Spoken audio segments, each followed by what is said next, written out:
Kounda kawadhi nyime en ni General Francis Omondi Ogolla en wuod Alego Usonga e kaunti ma Siaya. Sigande lero kaka nochako sombe mochwe odonje lweny. E higa mokalo, jatend piny Kenya William Ruto yande nowale lemo matelo ne jolweny ma pacho ka. Wawinjane sigande no. General Francis Ogolla en wuod kar chung'od bura ma Alego Usonga e kaunti ma Siaya. E sigande kaka jalweny.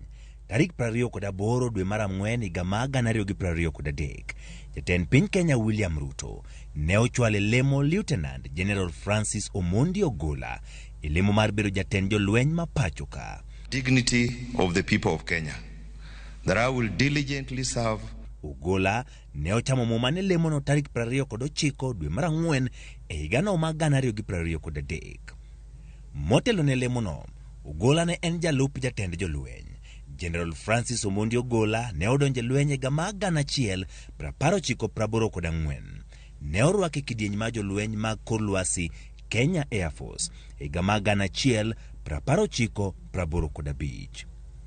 E tiegruok mare mar somo, Ogolla ne ochuone kondo mar somo e kar tiegruok weche mag lweny e boma ma Paris e piny France, to kod kar tiegruok mar jolweny e Kenya National Defence College. Bende ne oyudo somo e rang'iny mar diploma e chenro mag lweny gi tudruok gi pinje maoko e mbalariany ma Egerton, osimbo mar digri e weche mag siasa kod masters e weche mag tudruok gi pinje maoko e mbalariany ma Nairobi.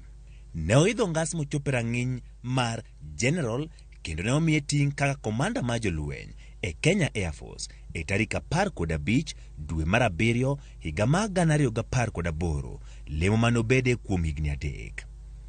E tije bende yande osebedo e lemo mamoko kaka jalup komanda mar Kenya Air Force, Base Commander Laikipia Air Base e kind lemo mamoko. Familia mar General Ogolla